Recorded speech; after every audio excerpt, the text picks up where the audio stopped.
Welcome to Basic Brewing Radio for Thursday, December 21st, 2006. I'm James Spencer. Here at Basic Brewing Radio, we're all about home brewing. Well, this week, the style that is probably the most maligned of them all. Chris Colby, editor of BYO Magazine, takes us through the process of brewing an American Pilsner. But wait, don't press that next button on your iPod yet. If you don't like American Pilsners, there's still plenty of information on this week's show that you may find a technique used in making the style that you can adapt to brew a style that you do like, or you may be able to tweak the American Pilsner style to bring it up and beyond the status of football beer, as Jeffrey T. calls it. Speaking of Jeffrey T., congratulations to the crew at the Good Beer Show for hitting the milestone of 100 episodes. Along with the Good Beer Show, there's a lot of great stuff out there in beer podcast land this week. Pacific Brew News Radio starts a tour of Sierra Nevada Brewery, and Charlie Papazian makes an appearance with the Brew Bubbas. And as we'll talk about in just a couple of minutes, Chris Colby goes high gravity in an appearance on Brew Crazy. Lots of great stuff out there. Unfortunately, I haven't had the time to listen to hardly any of it. I need to brew so I can clip on my iPod and catch up with all the stuff that's out there. Well, let's start off this show in the mailbag with a kind of a long question from Tor from Denmark. Tor says, I've noticed that overall the American media about the art of private brewing always refers to it as home brewing, while the smaller commercial art of brewing is referred to as craft brewing. While in Australia it seems like Graham Sanders does not seem to make that distinction, but calls the art of private brewing craft brewing, and the topics are solely all-grain related.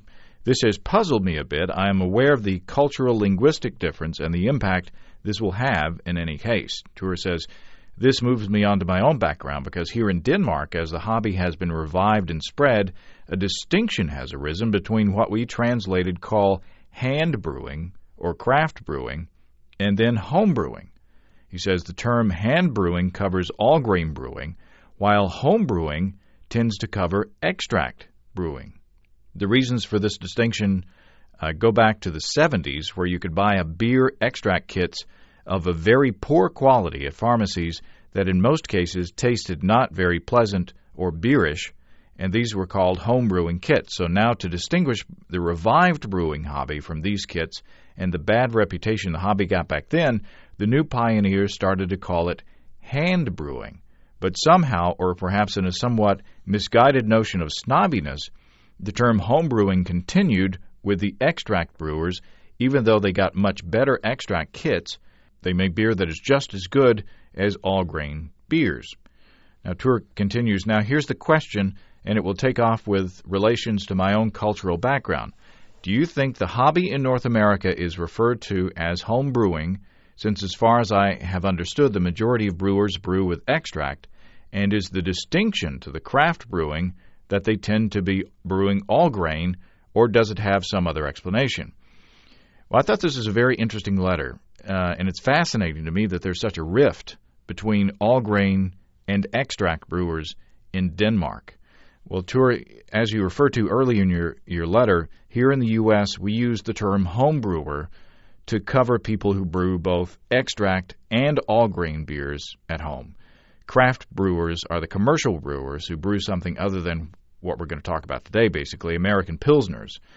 Now, most craft brewers are pretty small, but there are exceptions, like the Boston Beer Company, which has gained national status, but most would probably still refer to them as brewing craft beer because it's interesting beer and it's somewhat different from just the plain old fizzy yellow stuff that we see a lot of out there.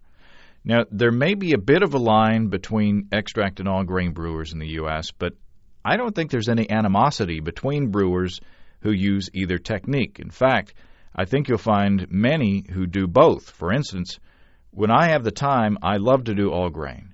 But if I'm in a pinch, I enjoy the relatively short extract brew days, and I still get good beer out of the end of it. But what do you think out there? I'd love to hear different takes on the home brewing culture here in the United States.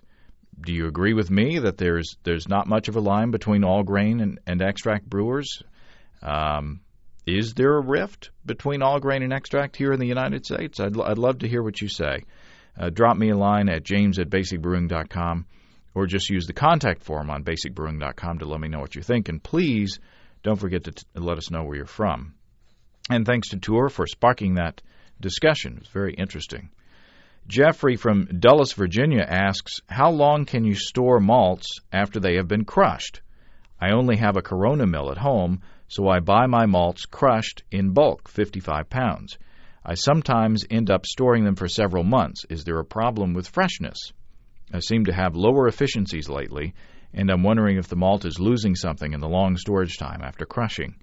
Well, I called in an expert that we tend to rely on, and have relied on in the past, Bob Hansen from Brees Malt and Ingredients Company. Bob says specialty malts, for example, caramel and black, are very stable. Base malts will lose enzymatic power over time, which can affect yield. We normally say for bulk malt in a silo, use within 6 to 9 months. It really depends on storage, Bob says. Malt stored in a more humid area can pick up moisture and thus appear to lose yield. Malt stored too hot can lose enzymatic power, so under great conditions, 1 to 1.5 years, Bob says. Under good or normal conditions, 6 to 9 months, for example, the silo. Under poor conditions, damp basement, open bag, behind the boiler, etc., 4 months. So, even in the worst conditions, the malt can still last for 4 months. I was surprised by that. I asked Bob, what if the malt has been milled? And Bob said, I would expect the shelf life to be reduced. Not much for cool, dry storage in a sealed container. He says that's great storage, but more for open or non-lined bags in the damp basement. So, it sounds like even if your malt is milled, if you keep it sealed in a cool, dry place, you should be fine for several months, which is different from what I've heard in the past. I've always heard that once you mill the malt, the clock starts ticking, and in just a few weeks the malt could go stale, but not so, says Bob Hansen. So I appreciate Bob's input, as always, and I really enjoy the luxury to have access to the experts that we call upon here from time to time. Drew from St. Paul, Minnesota, weighs in on the beer gas issue. Drew says, for your homebrewer listener who wondered about bottling with beer gas, he could use a counter-pressure filler to fill his bottles, but he'll need a keg to start off, which it sounds like he already has. As for beer gas in general, Drew says, well, I'm afraid I'm with the microbrewer when it comes to commercial beer. We talked about a snobby microbrewer last time that said that beer gas had no place in beer whatsoever. Drew says the gimmick to which the surly brewer was talking about was trying to create the natural creaminess of real ale without having to mess with firkins and sparklers and beer going quickly bad over the course of days instead of months. But here's the thing, Drew says. As you know, it's very difficult for a home brewer to serve real ale. A sparkler alone costs hundreds of dollars, never mind the changes one must make to a corny, never mind that real ale must be finished off in days once the pin has been pulled. Although beer gas just doesn't taste right to me, it is a reasonable facsimile for many people, and it just makes you appreciate a properly pulled pint that much more when you finally get it. So there you go. Feedback and advice from a well-balanced individual. Drew says he enjoys the real thing, but, he doesn't begrudge those who use beer gas to come as close as they practically can. So, like I say, well-balanced. Just a quick word about our 2007 Brewers Logbook. Brewers from across the country are getting theirs, so don't you be left out before the first of the year. Our Brewers Logbook has a 2-page-a-month calendar section in the front and 2-page-per-session log section in the back to help you organize and track your brews. And there's room for 50 batches. And you can see the pages scanned on basicbrewing.com. So just click on the banner in the upper right corner, and it will take you straight to the book. And thank you very much for everybody who's ordered one so far. And please, when you get it and you start to use it, let me know what you think about the format and the layout. And see if it works. I think it will because it's basically what I use. Anyway, okay, now on to our chat with Chris Colby, editor of Brew Your Own magazine. Chris gives us a rundown on the hoops and hurdles you've got to go through if you want to make an American Pilsner. Chris Colby, welcome back to Basic Brewing Radio. Hey, James. Well, I understand, I hear it through the grapevine that you've been spending time with crazy brewing podcasters in bars. Yeah, yes, I have. You went out with Johnny Max of Brew Crazy to the Ginger Man there in Austin. Mm-hmm. I met Johnny Max, John McKissack, at the Ginger Man a couple weeks ago, and we did a podcast interview on brewing very large beers. And that should be out there by the time people hear this, although at the time December 15th, I think. Yeah, at the time we're recording it, it's not out there yet. So I'm interested to see how that goes. And as I understand, you're interested to see how it went, too. Yeah, John has he's brewed a beer called Cause of Death. At least the calculated alcohol level is 21% alcohol. We had ran a story about that in BYO a couple issues ago, and we sampled that during the interview. And I brought along a Sammy Claus clone of mine, and also a Sammy Claus clone of two people in my homebrew club, Dan and Joel Dewberry, and we sampled those. Normally, when I'm on your podcast, it's about 10 o'clock. I'm drinking a Coca-Cola or whatever. So this interview a little bit different that way because we were sipping on 21% and 14-ish% alcohol beers. So maybe a little more colorful than we're used to. Yes, it might be. I don't know. Well, I look forward to hearing that. But the subject that we're going to talk about today is a style that we touched briefly on back. I think we did an episode on you had a list of 10 difficult beers to brew. Right, that was one of the first ones. And the American Pilsner was one of the difficult ones. And my question at that time was, well, why would you want to brew an American Pilsner? Yeah, I don't know. There's a lot of beer styles out there. A lot of people, some people might want to try it just for the challenge. It is a difficult style to pull off. Actually, I get a lot of letters for a style that's so disliked. I get a lot of letters asking how to brew it.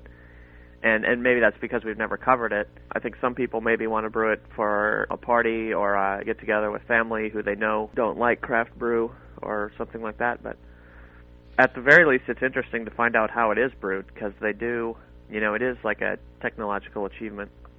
Yeah, my friend Andy Sparks, who owns the local homebrew shop here, says that oftentimes when people come in off the street, wondering about homebrewing, the first question they ask is, can I brew Budweiser? So it is a legitimate question. And in looking at the step-by-step and the technical requirements of doing it, it's not something that you want to brew for your first beer. I mean, this is an advanced exercise. Yeah, if this was your first beer, you would probably not be very happy with the outcome. In fact, a lot of experienced homebrewers, maybe the first time they try it, they're going to be a little disappointed in the outcome. But you can. I've never brewed an actual straight up one, but I've brewed some. I just made one recently that used, instead of 6-row and 2-row malt for the base, I used 2-row and Vienna.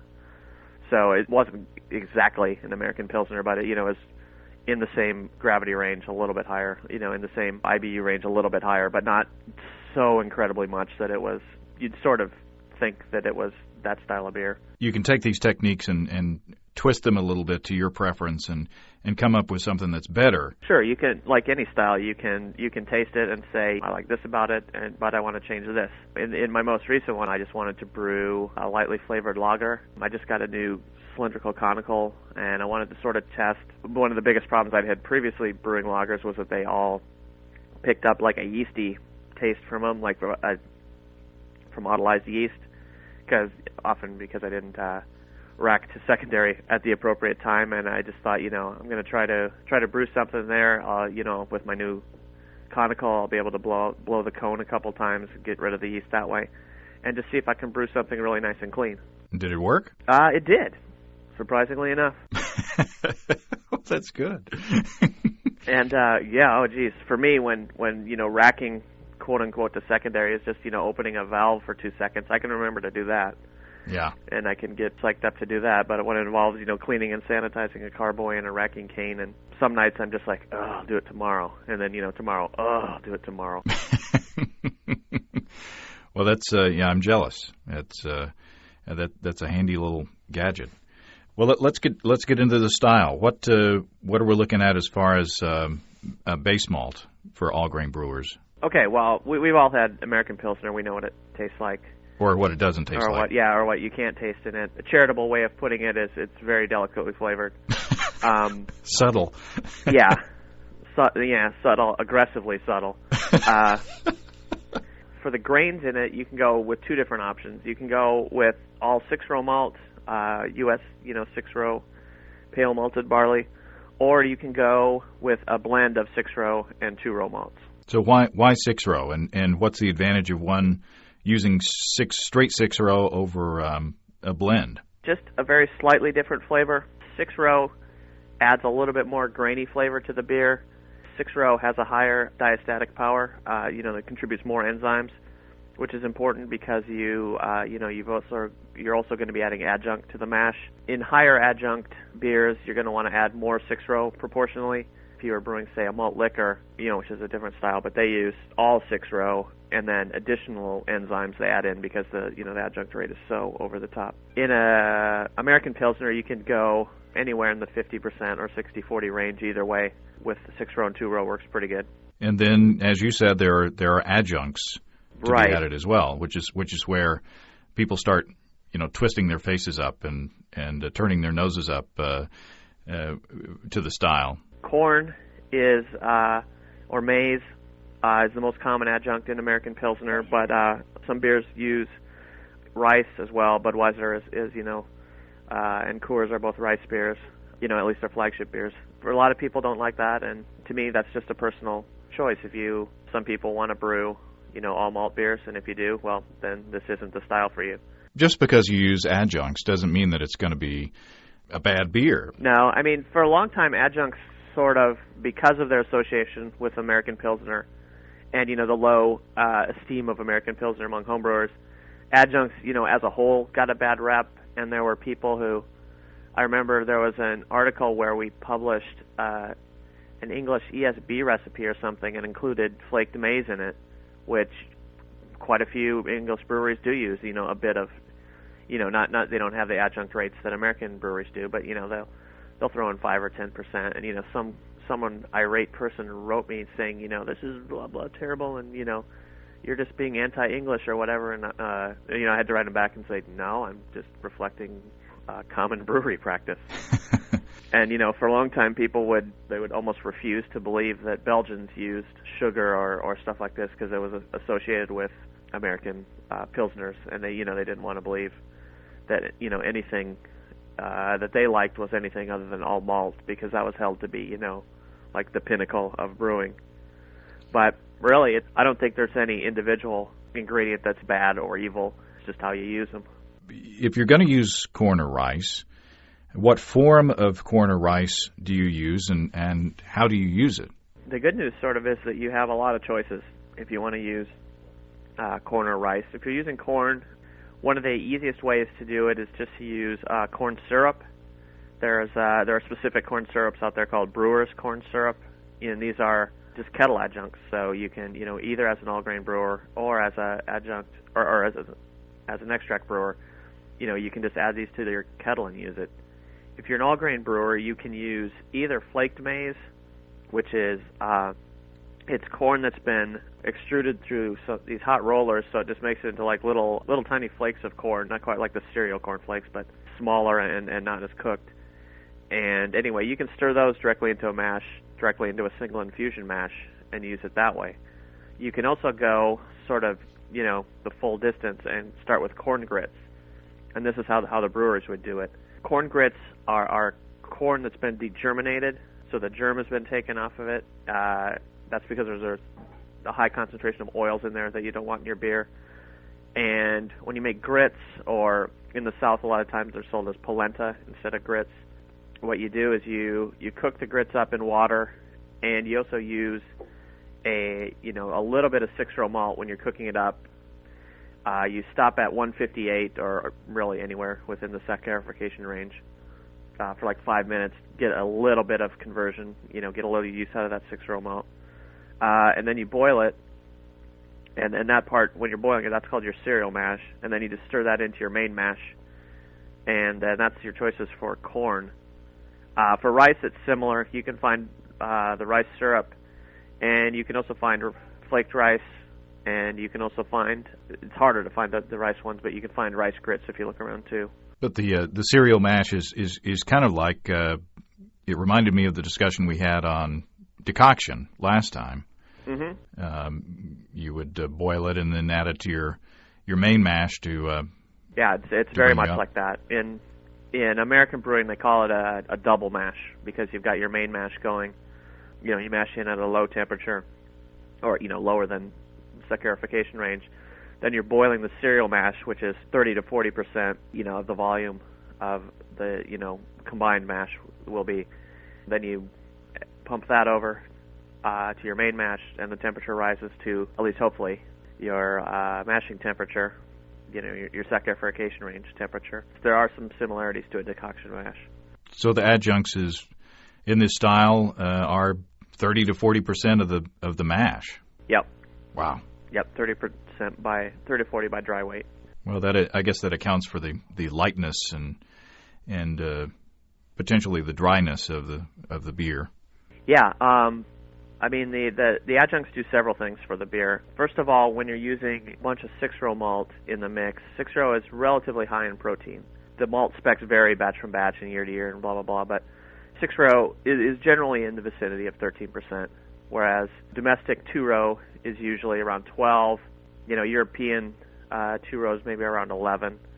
Yeah, wheats maybe around 14. And again, these vary. Individual malts that you buy might be a little bit different. But anyway, 6-rows are relatively high protein malt, whereas corn and rice grits are relatively low protein grains. So when you combine 6-row high protein with a low protein adjunct, you get your protein range again back in the range where you would have it if you had an all malt beer. Another thing about adjuncts is that in the mash, when the enzymes from the grain go to work on the starches in the adjunct, they reduce it almost completely to sugars that the yeast can deal with.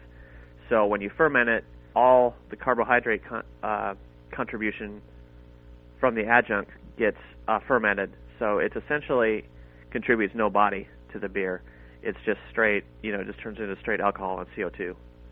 So it's similar to the Belgians adding sugar. Right. It's essentially what they do when they brew, Duvel. They start out with a light base, but they add a lot of adjunct. I don't think they did it so much as a protein diluent, but certainly they want Duvel to be high in alcohol and not have a thick cloying body. Mm-hmm. And so, kind of odd, I think, comparing American Pilsner to Duvel, but certainly they're both light in color, use adjuncts, and although they differ in some key ways too. Hops. What about hops? The heading for the hop section is a neutral hop blend in your article. Yeah, American Pilsners, they're usually hopped to about 10 IBUs or a little bit higher. So you're not getting you're not getting a big hop punch. Obviously, you don't really taste an American Pilsner with a very distinct hop characteristic. They're all sort of neutral, mellow sort of hops. If you pick any of the noble hops, those work very well at those IBUs. You're not going to be able to pick out a different strain versus another.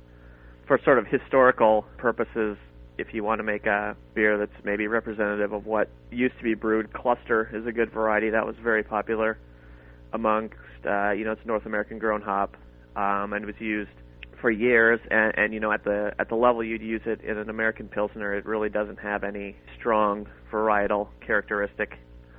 that you'd pick up on. If you upped the hopping substantially, then it does cluster has some sort of notable characteristics, but you're really sort of wide open when you choose your hops. I mean, what I would do is either choose a noble hop or sort of a blend of noble hops, or even choose the American derivatives of some noble hops, like Mount Hood or Willamette or any of those sort of American hops that aren't the aren't the citrus bombs. Like I wouldn't use too much Cascade or Amarillo or Centennial or any of those if I was going to use any. Because the hops aren't the star. The hops are really only there to cut out the small amount of sweetness in the beer, and it is a small amount of sweetness because they ferment down to, I'm not sure what, I'd have to look it up again, but they ferment down into the low single digits. I guess in this article we give the range as 1.004 to 1.007. I got that from actually a while ago. We did a story on low carb beers, and I'd got a bunch of examples of American lagers, and I'd taken them out, shook them up to get all the carbon dioxide out of them, and did hydrometer readings on all of them. And yeah, they ferment out really well. Speaking of fermentation, I would assume that you would want a clean lager yeast, obviously.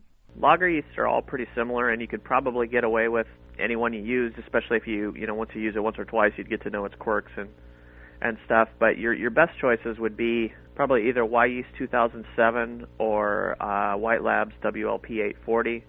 Those are both supposedly Budweiser's strain. Y Yeast also offers a yeast called 2035 or numbered 2035 American lager, and that's supposed to come from the August Shell Brewery in Minnesota.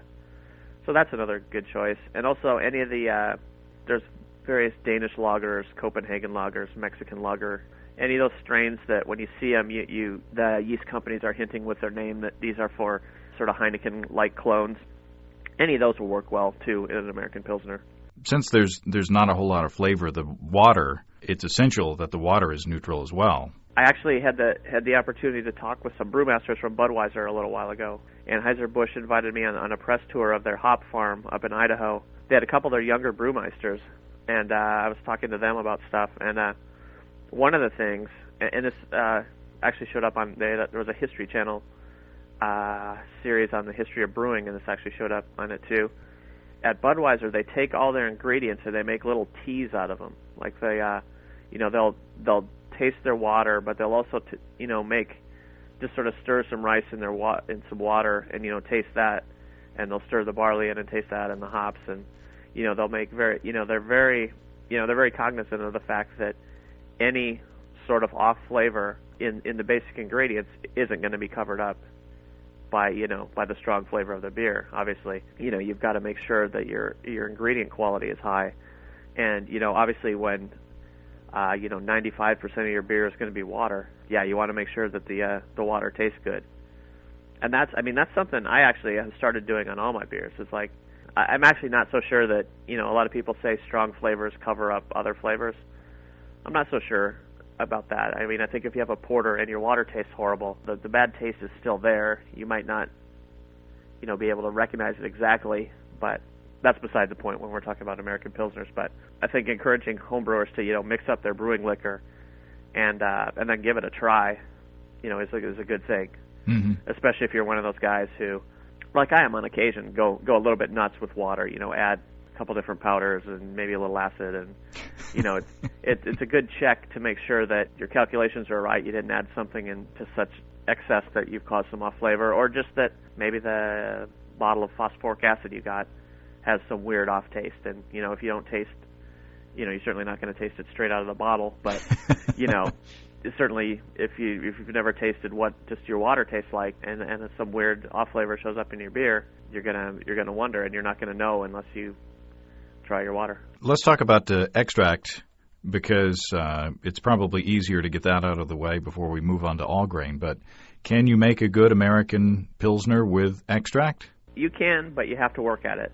The big couple issues you've got are color. By using extract, you're going to be a couple shades of color darker than a comparable all grain beer. So, you want to pick a light colored extract, and you want to do everything you can not to darken it. So that would include, I'd say you'd pretty much need to do a full wort boil here. Or you could try an extract late. I mean, you'll probably pick up maybe a hair more color than you really would want. But, you certainly don't want to do a concentrated wort boil. And for fermentability, that's kind of another problem. Sometimes malt extracts are a little less fermentable than you would like. One way to maybe overcome that is to do a partial mash. Do this a partial mash beer, because even a small partial mash is going to be able to supply quite a large percent of your overall fermentables. So you can still make, I guess it's not strictly an extract beer, but, you can still make a stovetop beer and have it be a good representative of the style. I mean, I also tend to think that the style really, like most styles, is sort of made or broken in the fermentation stage. Mm-hmm. Obviously, for a extract brewer, wort production could potentially cause a couple problems, but I mean, I think that's the sort of thing that an advanced extract brewer could work out in a couple iterations of the beer. Basically, fermentation is where it's at. Fermentation is where you're going to get either, a clean, a crisp beer, or, a beer with sort of some weird fermentation byproducts, or maybe, yeast-derived things that are maybe set it aside from, what would be a good example of the style. And if you're an all-grain brewer, you're mashing for high fermentability because you don't want any kind of a body in this beer. Right. If you're an all-grain brewer, you have a couple options. The simplest option is to go with a single infusion mash, sort of low in, the single infusion mash range, maybe 148 to 150. This will work pretty good, especially if you're using flaked maize. You just stir that in, and it's simple. A better way to do it, though, would be to either go through the cereal mash, which has to be a step mash, or to do, even if you're using flaked maize, is to go through a step mash. You might want to dough in or mash in at, what was traditionally called the protein rest range. Now, a lot of times it's called the beta-glucan range. Then you'll probably want to ramp up to, or not probably, you'll definitely want to ramp up to somewhere in the low 140-degree Fahrenheit range. At that range, you're right near the optimum for beta amylase, and you're going to want to give it a decent rest there. Commercial brewers, when they make this style, they read their malt spec charts, and they know the percentage, obviously, of adjunct they've got, but they also read the diastatic power of their malts and figure out with what they call hotter malts, or malts with higher diastatic power, they'll have a shorter rest at 140, and with malts with a little less enzymes in the mix, they'll go a little bit longer at 140. And this is essentially, the rest there essentially dries out your beer. Bud Light, for example, is brewed with a very long rest, like a 2-hour rest there. They like a counter to how some other, a lot of other light beers are brewed by adding exogenous enzymes, enzymes from, just an enzyme prep, and they throw it in. But Bud Light does it by just a very long rest at that range. So for an American Pilsner, you don't want to go quite that length, but somewhere in the 30-minute range for an average sort of malt is a good start. And then, is the sort of thing that if you're going to brew the beer more than once, taste it, and if the body's either too high or too low, adjust it a little. But that would be sort of a good start. And then after the 140-degree rest, basically just boost it up to anywhere in the saccharification range.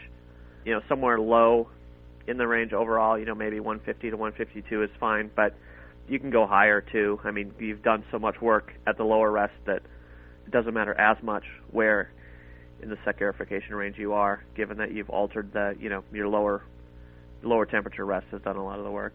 Mm-hmm. So step up to that, and then do your mash out, start recirculating and lautering. You're going to want to go with a fairly thin mash. A typical infusion mash is usually around 2.5 to 1, if you go liters of water to kilograms of grain. So, an infusion mash is, in the 2.5 to 3 range. For an American Pilsner, you really want like a 4 to 1 mash, which is like, if you convert it, it's about 1.9 quarts per pound. So that's it's a substantially thinner mash than you're used to with an infusion mash. So that's one difference. And a thinner mash will give you higher fermentability? A thinner mash does a couple things. Really, one of the biggest things is you have more water in the mash compared to your sparge water, and I think it's mostly a way to cut down on tannin extraction because you've essentially used more of your water up front than at the hind end in as sparging water. At least I've heard it explained that way once. I'm not 100% sure on that. But it also, if you stir your mash, which obviously the commercial brewers do, that helps. And if you're especially if you're doing a cereal mash, the full-on one, the lowered or the thinner mash, allows it, gives you the right thickness for the addition of cereal mash to work and heat up to the right temperature. If you're too thick, you'll be adding, you're going to overshoot your temperature when you add the cereal mash because your whole volume will be smaller. Now, when you get to the boil, you've got to make sure that you're able to provide enough heat for a vigorous boil. Yeah, you want a vigorous boil, and as a home brewer, you want a fairly long boil. I mean, both of these are some things that many brewers might think is 180% from what you'd want to do. But the thing is, in the boil of an American Pilsner, you have all the goals that you have during a normal boil. You want to sanitize your wort. You want to summarize your alpha acids, get that bitterness in your beer. You want to produce a good hot break. But in addition, you want to volatilize any DMS in the wort. And DMS is a molecule that comes from or is produced during malting. And if it ends up in your beer, you end up with a cooked corn kind of flavor to your beer. Rolling Rock is sort of famous for having some residual DMS. This molecule, or the precursor to the molecule, is made during malting. And if you use darkly or more darker malts, like if you say use Vienna or Munich or even like a pale ale malt, when those are kilned, most of the DMS is driven off, so you don't really have to worry about it if you're making like an Oktoberfest or a dark Munich lager or something like that. But in a light beer, if you're using Pilsner malt or especially an unmodified or undermodified or lowly modified Pilsner malt, or if you're using American 6-row or American 2-row, there's going to be quite a bit of the precursor to DMS, which is called S-methylmethionine. There's going to be quite a bit of that in your ingredients, and you're going to want to boil vigorously enough to form the DMS and then to blow the DMS off. And just as a sort of a sidetrack, commercial brewers have a variety of ways of getting rid of their DMS, and they're not really anything like what we do as a home brewer. But as a home brewer, you're stuck with the technique that you just got to give it a good hard boil, and you need to follow that also with relatively rapid cooling. Mm-hmm. You don't have to go nuts, but you don't want to just wait around a long time before you start cooling. Get started on that. And the second weird thing that some people think is that they think maybe they'll make a really short boil to so they don't pick up a lot of color. Mm. But actually, in the boil, it's kind of weird. You sort of need color to start picking up color. Very lightly colored malts, very lightly colored worts tend not to pick up a ton of color during the just because there's less sort of color causing things in the wort for them to bump into. And you can boil a very lightly colored beer for quite a while. Pilsner Urquell has a 2-hour boil. Wow. Yeah. One hint on this is you want to make sure that your kettle doesn't have any hot spots. If you're using a propane burner, you don't want a large portion of the flame focused right on one spot. So you could get some caramelization right on that surface, on the inside of your kettle. Mm-hmm. Another thing is a little bit of calcium. In a 5-gallon batch, if you add between like a quarter and a half a teaspoon of either calcium chloride or gypsum, that, for reasons I don't understand fully, helps you sort of keep the color pickup to a minimum. And it also helps you establish an adequate pH at the end of your boil, which I'm not sure if those two are related or not, but a little bit of calcium in the boil is a good thing in an American Pilsner. And then you recommend cooling down to fermentation temperature before you pitch. Right. Sometimes you'll read in the homebrew literature that, you should cool down to, ale temperatures, or sometimes even slightly above ale temperatures. Pitch your yeast, and then wait till you see fermentation, and then cool it down. For a lot of people, that's sort of a convenient option, because especially if you live in the South like I do, cooling things down can sometimes be a problem. If you're my water temperature here on the tap is 75 degrees, so with an immersion chiller, the coolest I can get my wort is 80 degrees, pretty much, without adding ice. When you brew a style like this, you do have to pull out all the stops and really get it down to fermentation temperature, just because you're not going to want sort of esters and different things that you can get from starting off at a high temperature and then cooling it down. And I mean, also cooling down an active fermentation is also somewhat hard. You're going to end up spending, less energy overall cooling it down before you're fermenting it than once it's started. And you're going to risk crashing the yeast too early if you cool it down too quickly, right? Yeah, you can. And you recommend a diacetyl rest at the end of the fermentation. But if you start fermentation at fermentation temperatures, what I've read is that you're less likely to create diacetyl, or the precursors, to begin with. So is a diacetyl rest at the end of fermentation as necessary if you start at lager fermentation temperatures? That's really a yeast strain by yeast strain kind of thing. The simplest way to do it is ferment your beer, let the fermentation slow to, a crawl or a halt, and just take a little sample, and taste it. Even in sort of very green lager beer, you're going to be able to taste if the diacetyl's there or not. And that's kind of a butterscotch kind of a... Yeah, it's interesting. It at different sort of concentrations, it comes off as a different flavor. At very high levels, it's like buttery or butterscotch. At lower levels, it's maybe it maybe comes off as a very light, like caramel, crystal malt kind of thing. And it also, and at very low flavors, or very low levels, it's more like just a fullness to the beer than an actual flavor. And of course, in an American Pilsner, you don't want any of that. You want water. You want it very clean, very crisp. I would recommend a diacetyl rest, just as a matter of course. If your yeast has already cleaned up the diacetyl, it's not going to hurt anything to do a diacetyl rest. An insurance policy. Yeah. And of course, the other way you can get rid of diacetyl is to use krausening. One thing I learned about Budweiser from talking to the Anheuser-Busch brewmasters was that Budweiser is actually a mix of, they have a base beer that they brew, they have a krausen beer that they brew, which is actually somehow different, although they wouldn't say how, from their base beer. And then, of course, their beer in the fermenter is high gravity, and then they blend it, quote-unquote, with water to get it down to the working strength.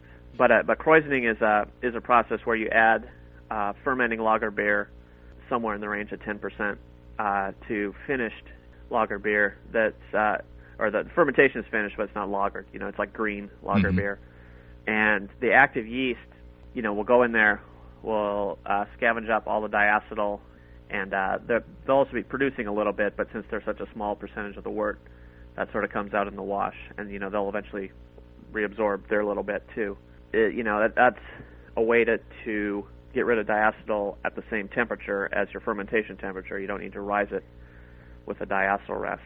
And the second advantage of krausening is that it's something easy to do as a home brewer, is you can seal your fermenter at that point if you have a suitable one, which is pretty much going to have to be a corny keg. But if you rack your green lager to a corny keg, add your krausen beer to the corny keg and seal it up, you can trap the carbon dioxide that's produced in the krausen fermentation and naturally carbonate your beer. Yeah, you're going to want to have an overflow valve on it called a spunding valve, but those are easy to make. And actually, to shamelessly plug something in the magazine this issue, there's a small little one-page article on how to do that, or sidebar to a bigger kegging article actually. So krausening's an interesting technique. It's something that homebrewers almost never do, just because we're not usually producing the same beer all the time. But it's something fun to try, and an alternate way to deal with diacetyl. Also, it can be it can be a good way to fill up your fermenter. If you're using a conical, let's say you got a 7-gallon conical and you ferment 6 gallons of beer. If you add another, say 0.6 or 0.7 gallons as Kreuzen beer, then you sort of filled up the volume on your fermenter, and when you're ready to rack it over to the kegs, you've got a little extra beer. And you get into more detail with everything that we've talked about in the article. And one thing that I came out at the end of it was, whether you like the recipe of the American big brewers or not, you've got to have respect for their technique. It's obviously up to the individual homebrewer, whether they like or don't like a given style of beer, and it's probably not a big secret to, that a lot of people don't like this style of beer, but those guys know what they're doing. I mean, when I talked with them, the brewmeisters at Bud, they knew what they were doing. I mean, like, more than know what they were doing. It's not, I mean, kind of oddly, I thought oddly, they actually, like, worked hard at producing what they were making and took care with it, It seemed a little bit odd to me that you would put all that work into making, that kind of beer. But then I guess they're probably laughing all the way to the bank. Exactly. So, and they're probably wondering, why would I bother putting all this work into, a 5-gallon bucket that I'm not even selling? So, everybody's got their own thing, I guess. Well, all right. Well, I appreciate your coming on again, Chris, and I look forward to hearing you on Brew Crazy. Yeah, so do I. Have to see how bad I embarrassed myself at the end. Well, thanks, Chris. Okay, thanks for having me again, James. Well, thanks again to Chris Colby for taking time out to talk to us. You can read the full article on making American Pilsners in this month's issue of Brew Your Own magazine. You can get a free copy of BYO by clicking on the banner ad on basicbrewingradio.com. And if you subscribe after doing so, you'll be helping to support this podcast. Next week, Mike Tonsmeyer will join us to share his experiment on brewing Belgians with different sugars. You might remember Mike from his multi-hop experiment where he used 5 different American hops to brew beers. And Steve Wilkes, Andy Sparks, and I had a blast tasting the Belgian sugar experiment and learned a lot. So that's next week. Merry Christmas to everybody who celebrates Christmas out there. I'm hoping there will be great brewing gear under the tree for you and for me as well. I put a couple things on the list. I've been good, I think. If you have brewing questions, show suggestions, or just want to say hey, write to james@basicbrewing.com or just fill out the contact form on basicbrewing.com. And please don't forget to tell us where you're from, and please check your email address to make sure it's correct. And while you're on our site, you can check out our online shop where you can find great pricing on our DVDs and a combo deal to save you even more. In Basic Brewing, Introduction to Extract Home Brewing, we walk you through the extract brewing process step by step from boiling to bottling. And in Basic Brewing, Stepping into All Grain, we take you through the all grain process from milling your grain to collecting your wort. You can see a listing of the fine folks across the country who sell our DVDs on basicbrewing.com. And if there isn't a vendor in your area, you can order it directly from us online. Also, be sure to look for the new Brewer's Logbook. And again, thanks to everybody who's been using Amazon.com, clicking on our Amazon.com link and doing their holiday shopping. That's all until next week. Until then, thanks for listening. I'm James Spencer. Production help for Basic Brewing Radio, and our website is provided by our buddy Kelly Dodson, who also did our logo. Basic Brewing Radio is a production of Active Voicing. We'll talk to you next time. Ho, ho, ho.